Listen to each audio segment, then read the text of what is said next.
Michele Gelfand. Rule makers, rule breakers. How tight and loose cultures wire our world. Humans have achieved some remarkable technical feats. We've eradicated diseases, invented the iPhone, and mapped the human genome. Thanks to technology, we're more connected than ever. And yet, we remain remarkably divided. On top of all this, when it comes to understanding seemingly simple phenomena, such as cultural differences, we've hardly made any progress at all. In 2011, author Michele Gelfand conducted a seminal cross-cultural study investigating the behavior of around 7,000 people in more than 30 countries.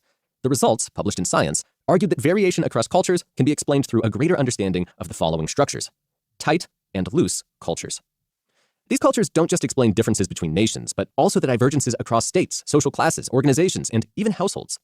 So if you've ever wondered why jaywalking is fine in the US while unacceptable in Germany, or why red and blue states are so divided, you've come to the right place. In this Blink, you'll learn how social norms develop and why understanding them matters. Blink 1 of 7. There are two types of culture: loose and tight. Whether you're aware of it or not, all of us are constantly following social norms. These norms function as the glue that binds groups of people together. They're why people cover their mouth to sneeze, or why millions of people stand outside in New York City in the freezing cold on New Year's Eve to watch the ball drop. But understanding countries' social norms can also help us understand more complicated patterns in behavior, such as why women in New Zealand have the world's highest number of sexual partners, or why trains in Japan run with astounding accuracy while the busiest lines in New York frequently have delays. It turns out that a culture's social norms have a much bigger impact on behavior than you might think. Either you live in a tight culture, where social norms are strict and there's low tolerance toward people who break the rules, or you live in a loose culture, where the opposite is true. Think of countries like Singapore, where discipline and order are the norm, and violations are rare. In Singapore, you'll find the sidewalks are pristine and jaywalking is frowned upon. Cultures like this are what we might call rule makers. They are tight cultures that tend to have lower crime rates and more coordination, including clocks on city streets. By contrast, loose cultures are characterized by weak social norms and frequent transgressions. The people who make up these loose cultures are often more tolerant and have their own idiosyncratic preferences, from their attitudes to their clothing preferences. Even clocks don't always agree on the time in city streets in loose cultures. Blink 2 of 7. Threat is one of the biggest drivers of cultural tightness. In Brazil, if you want your friend to be punctual, you'd be wise to let them know to arrive com puntualidade britânica, or with British punctuality.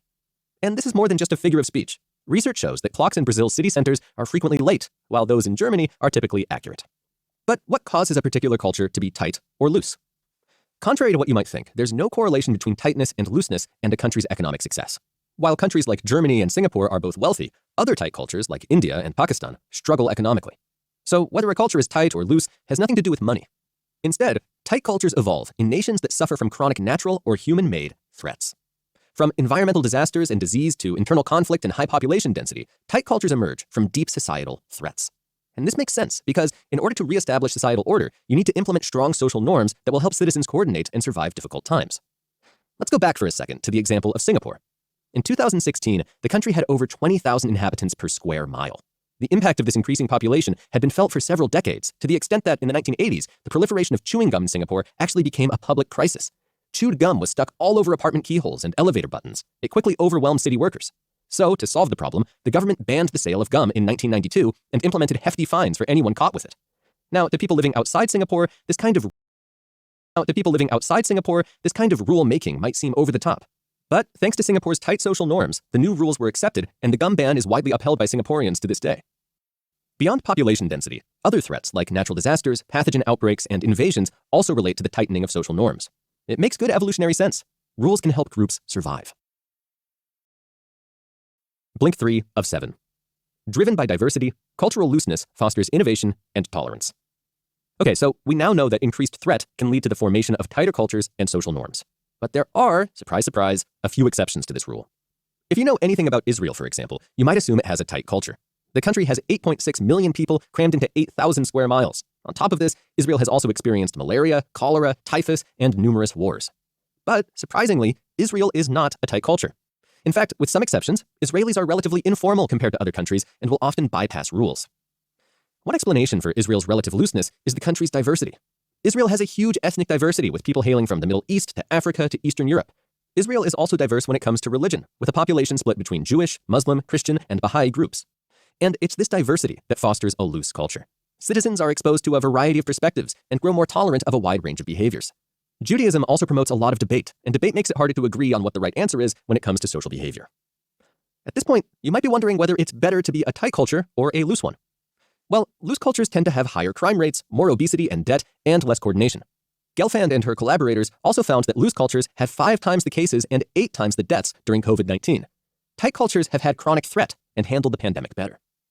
But cultures that are loose also tend to have an edge, in that they're open to change and new ideas, and more tolerant of different kinds of people. This makes loose cultures particularly adept when it comes to innovation, a skill that has defined us as a species and led to achievements from the wheel to the internet. On the other hand, tight cultures tend to be safer, but they also tend to play it safe when it comes to violating pre-established norms, an integral part of discovery and creativity. So, as with any situation, there are pros and cons to both sides. This is what is called the tight-loose trade-off. Loose cultures have a lot of openness, but tight cultures have a lot of order. Blink 4 of 7. Tightness and looseness can help decode complex socio-demographic patterns, like division in the United States. What's more important than figuring out which culture is better or worse is the way in which we use our understanding of tightness and looseness to unravel complex socio-demographic patterns. If we think back to Donald Trump's victory over Hillary Clinton in the 2016 US presidential election, for example, Trump symbolized just how divided Americans in the 21st century are.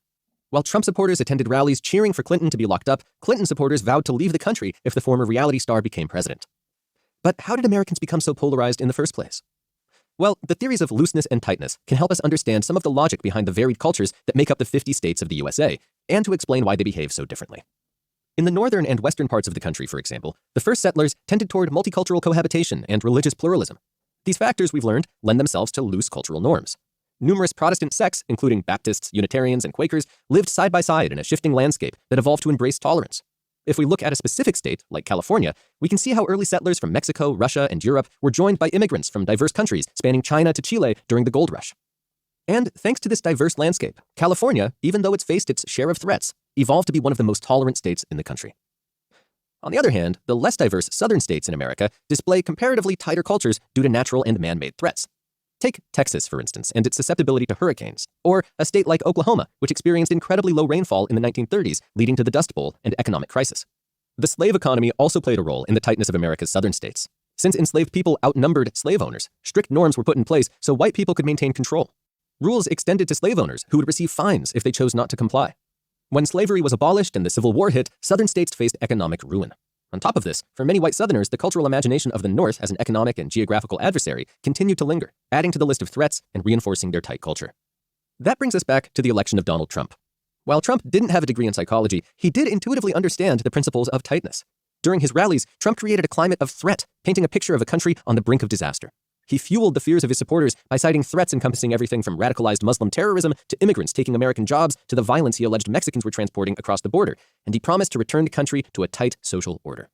By presenting himself as the person who could solve these issues, Trump effectively played into the psychology of tightness in his bid to win the White House. Threats can be real or imagined, and they can be hijacked by populist leaders worldwide.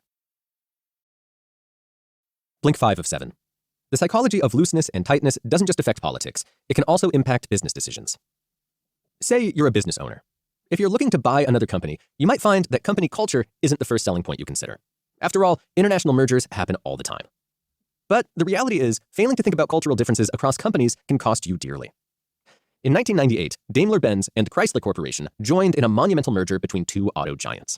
Everyone in the industry believed it was a match made in heaven. The German company, Daimler, would add affordable cars to its offering, while the American brand Chrysler would break into the European market. DaimlerChrysler launched on the New York Stock Exchange in 1998, and the share price by the following year suggested a prosperous future. But it didn't take long before the cultural incompatibility between the two companies began to show its true colors. At the new company's headquarters in Stuttgart, German Daimler team members were offended by the casual manner of their American counterparts, who referred to them on a first-name basis instead of by their title and surname. The German colleagues also wanted extensive prep work and strict agendas for meetings, while the Americans considered meetings a brainstorming opportunity for unstructured conversations. The Americans who were working overseas for long periods of time were upset by the small apartments they found themselves in, a far cry from the large suburban homes they were accustomed to back in Detroit. Integrating the structures of two major corporations was also challenging. Daimler favored tight cultural organization, rigid rules, a hierarchical structure, and bureaucratic procedures. Chrysler, on the other hand, was decidedly loose with its relaxed and egalitarian business culture. Where Daimler's decisions came from top executives, Chrysler often granted mid-level managers the freedom to make decisions when it came to their own projects. They were eager to minimize unnecessary personnel and red tape wherever possible. To solve the culture clash between the two corporations, Daimler's CEO, Jürgen Schrempf, shifted to treat the deal as an acquisition rather than the merger he had originally promised. Daimler sent a German coworker to lead Chrysler's operations in the US, replacing American managers with Germans and laying off thousands of Chrysler employees in the process. The Daimler-Chrysler merger is not the only failed cross-cultural merger. In a study of merger and acquisition deals spanning 30 countries from 1930 to 2013, the author and Professor Changguang Li found that mergers with a tight-loose gap experienced longer periods of negotiation, lower stock prices, and lower returns for buyers. Blink 6 of 7. Successful leaders strike a careful balance between tight and loose cultures across their organizations. Let's look for a moment at Google's offices. There are beanbags for relaxing, areas for mini-golf brainstorming. The environment Google has created is essentially a playground for adults. It shouldn't come as a surprise, then, that Google leans toward looseness in its company culture. Of course, Google operates across the world, and in today's globalized business landscape, avoiding culture clashes isn't always possible. That's why many companies are now working toward tight-loose ambidexterity. Ambidexterity, an idea that was proposed in a 2004 Harvard Business Review article by management scholars Michael Tushman and Charles O'Reilly. So, how does this work in practice? When organizations are getting too tight and need to insert some flexibility, the author calls this flexible tightness. On the flip side, when organizations are getting too loose, they need to insert some structure and accountability, what the author calls structured looseness. Let's look at the relatively loose culture at Microsoft. We can see how, in the 1990s, Microsoft's operations were falling behind despite its off-the-charts sales numbers. The company was struggling to close its books at the end of each quarter and to show shareholders and investors their numbers. So CEO Bill Gates brought in Bob Herbold as COO to sort out the company's chaotic bookkeeping practices. At first, Microsoft employees resisted the tighter additions of data reporting and centralized division goals. But they were sold on the prospect of future profit gains, and within a year, the company had boosted its profits as well as its share price. Another example of a successful balance between tight and loose cultures can be seen within the Japanese car manufacturer Toyota. Toyota, a relatively tight organization, recently incorporated practices to foster creativity and improve its customer service. The company has now decentralized decision-making processes, putting more power in the hands of regional heads. Workers have also been invited to innovate on products and operational systems within the framework of a strict 8-step process, a combination of tight and loose approaches for optimum success. When it comes to company leadership, people expect leaders to behave differently depending on their cultural background.